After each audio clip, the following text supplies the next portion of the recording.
Hello, welcome to another Alpha Striker We Play video. Tarron is joining me today. How are you, mate? I am good, buddy. How the hell are you? I'm doing well, Good stuff. We're continuing our series on weapons. Weapons ready, people. Weapons ready. And today we're going to be talking about, tell me, Autocannons. Autocannons. We're doing direct fire ballistic weapons, and we're going to start with a standard everyday autocannon, which is basically just a big gun with a big bullet that goes bang. That's it. So, let's take a look. Oh, we're going to put a table up, but first... Ta-da!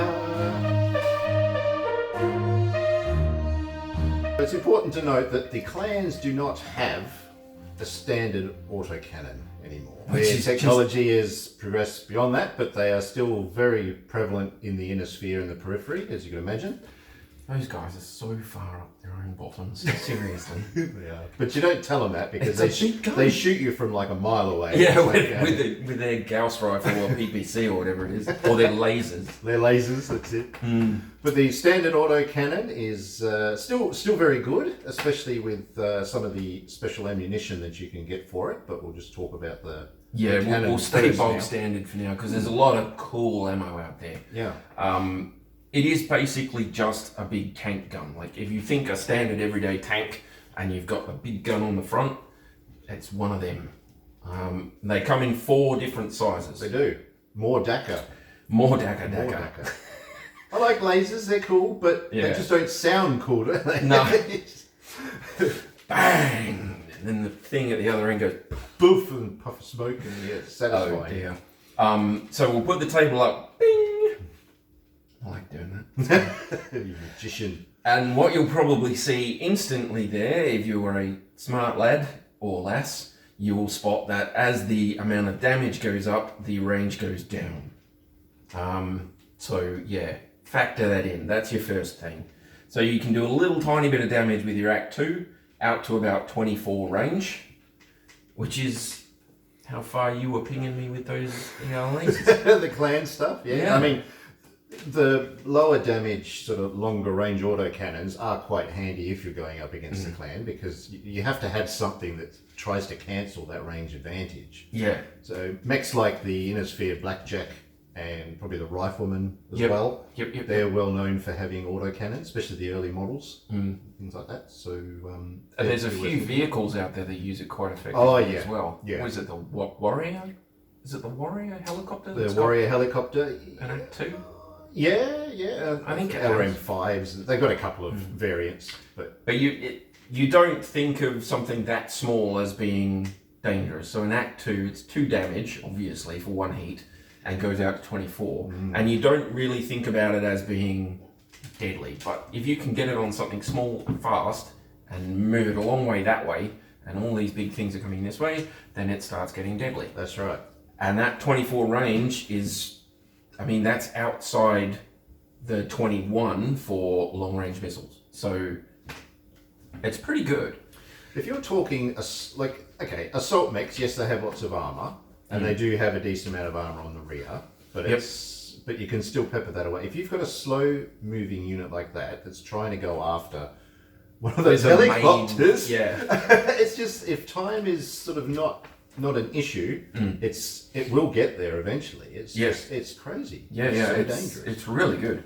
The other thing you may notice is that as the size of the autocannon goes up, the number of rounds you get per ton of ammo goes down.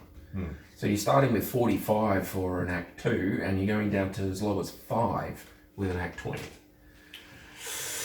So I mean, the good thing is you could have a number of AC2s sharing 1 bin of ammo and they can still last through the battle. Yeah, I'm pretty sure there's a tank that has like half a dozen of them and 2 or 3 tons of ammo and it just sits on a hill. The AC2 carrier, they call it. It is a carrier, all turret mounted. Okay. Yeah. I thought it had an actual name. They used it a lot for, I mean, it's obviously good for ground, but they liked it a lot for anti-air. Yeah. Because it has the range as well. Oh, it's got good solid range. So you move down the list, you've got the Act 5 that obviously does 5 points of damage and only goes out to 18. Only? That's still good. That's still very pretty good. damn good. That's nearly long range missile range. And yes, I'm going to compare everything to long-range missiles. Leave me alone. And then you get the Act 10, and this is where your heat takes a little bit of a jump. So you're doing 10 points of damage for 3 heat instead of 1 for the other 2. And I'm going to point out here that what we were saying about the direct energy weapons, you don't have to deal with ammunition, you don't have to deal with extra tonnage for ammunition or the possibility of it exploding, but you drop a lot of heat. That Act 10 is doing the same damage as a PPC at the same range, but it's only, it's basically a third of the heat. Yeah. It's 3 heat instead of 10. So before double heat sinks became a thing, yeah, autocannons with their still, 10 points of damage for only 3 heat.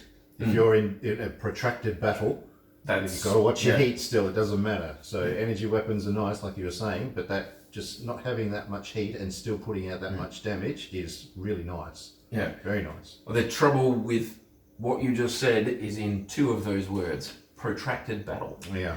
Because if you are in a protracted battle and you've got an Act 10 as opposed to PPC, you get 10 shots with it if you've got a ton of ammo. And your PPC, you can keep firing it. You just keep firing it. As long as your heat doesn't go too high, you can just keep shooting it. As long as it doesn't get blown up, you keep shooting it. With the Act 10, you've got 10 rounds per ton you're willing to waste on ammunition. And then, after you've done that, gone. Can't use it anymore.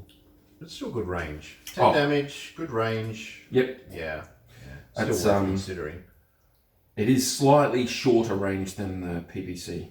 Sorry, I was looking at the wrong one. So the Act 10 goes out to 15, not 18. The Act 20, which is some serious damage, 20 points, obviously, is only 7 heat, but you only get 5 shots. It only goes out to 9, which is medium laser range. Yeah, but with all of them, your damage is applied to one location. Single location, yeah.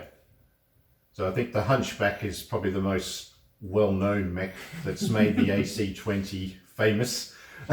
Bit of a city brawler. And yes, you don't want to get shot with one of those. 20 points to one location, that threatens assault mechs, straight up. Yeah. Straight up. And you've always got that, after a certain point, you've got like the head chopper thing, and that'll blow a head off. Most light mechs, that'll blow the entire section off. Oh yeah, whatever you hit's gone. It's just gone. Yeah. And if it doesn't blow it completely off, it'll strip away 90% of the armor. It's really, really good, but it is really short range. The one I keep thinking of is the Demolisher tank. Is it Demolisher? Yeah, Demolisher. Yeah. It's got 2 of them. 2. Yeah, but it is so slow. So very slow. But those sort of things are, like, say, an urban environment thing. When there's lots of cover, lots of close range stuff, and Act 20 will save your life. It will end the other guy's life, but it'll save yours. That's right. An AC-20 would be so good. If you're playing a defensive game, if you are the defender and your opponent has to come to you, that's a serious wall to address. Yep. I like things with Act 20s if you get fully into your long range missile stuff. If you've got things sitting behind a hill that are just indirect fire, and they manage your enemy manages to get someone up here, then having something there with an Act 20, they can just rotate its turret and go, no. Yeah. That is really good. What's the hovercraft that's got an Act 20 on it? Is it the Saladin? Yeah. Few people have mentioned the Saladin to me when we were talking like vehicles and things like that. And I understand why. It's horrible. It's super fast, front-mounted AC-20. Yep. Yeah. Drives in, you die, sort of thing. Yeah. So if you don't want to use that as like a heavy scout thing, then it's a really good, because I think the BV on that is fairly low. I'm pretty sure. I'd have to look it up. But I'm pretty sure it's got a lot of armor. It's one of those, glass cannon. Kill or be killed sort of thing. It's literally a glass cannon. It's a cannon with like a little shell around it that doesn't really do much. I've always been a fan of the Hetzer. little wheeled 4.6. You know, it's not fast. It's got a little bit of armor, but it's got an AC-20 on the front. I'm like, yeah, that's a cool little vehicle. I'll have some of those. That'd be the crew to be on, wouldn't it? Really? Oh my God, we're gonna do yes. Oh dear, take the leg off an awesome and just go. Oh my God, I feel cool. But just make sure that you're nice to the quartermaster, so you have lots of ammunition. Yeah. You know, so you can reload between battles. That's the main thing. Mm. And this is the point where I will start telling people that are building their own mechs to try and allow for multiple tonnages of any ammo that you're going to have. I think I mentioned it in the construction videos, but I'm not 100% sure.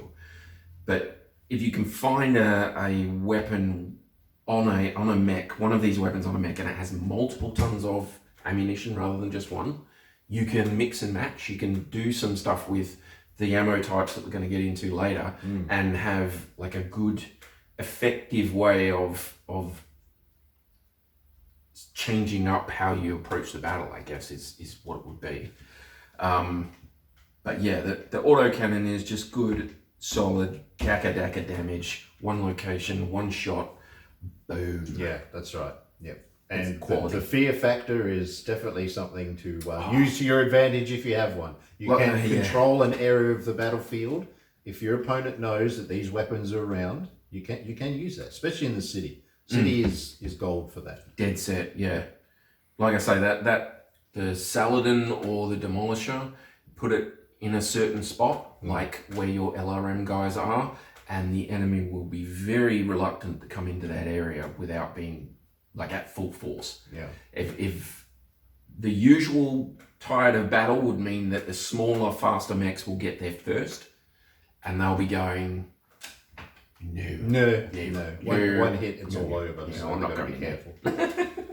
It's a fast little thing with a really, really big gun on the front, and I'm not going near it because it will blow my legs off. So while we're discussing autocannons, we should probably discuss light autocannons. Yes. We should. Yes. There's only two versions of the light autocannon. There's the 2 and the 5. They are very, very cool because they are lighter than the standard ones. Hence the name. Yes. I think you sacrifice range with them though. That's one of the downsides. Yeah. But other than that, yeah. They still do the same damage. They still have the same heat, but you lose a little bit of range and you drop some tonnage. And spaces in the case of the 5 as well. Okay. Which is pretty cool. Yeah. So that's good for like your lighter units. Yeah. Because it allows them to have something that's got still a decent range and some damage. Yeah. Yeah, and not so heat reliant. Yeah. And it's worth noting as well that these two can actually use the weird ammos that we'll go into later on. Okay. They can use all of those. Yeah. So things like rotaries and all the other ones that we're going to get into later on, they can't use them, but these ones can. Boom. Nice. You're on. All good. Could be good for infantry as well, actually, because you can get like gun emplacement, portable placement. So that'd be a lot easier. Stick them on a turret and have them out in the city somewhere, just pinging people from a distance. Yeah, I'd do that. That's fun. Sniper. So if we're adding all the bonuses and penalties of the weapon, how does it rate for you? I reckon they're brilliant. I mean, I go for some of the funkier ammunition types, and there are some really cool ones. There's some really cool stuff. But as far as things like heat, I really like them for heat because you don't have to worry about building up as much as you do with the energy weapons. Like I say, even the Autocannon 20, that's 20 points of damage and only costs you 7 heat. Yeah. It's 14 tons and 10 critical spaces, but... Yeah, it's a big gun. It's a really big gun. Yeah. But it's only 7 heat every time you fire it. Yeah, if you can get these into your mech, if you can crowbar them in there somewhere, they're well worth having. And a couple of tons of ammo means you can experiment a little bit.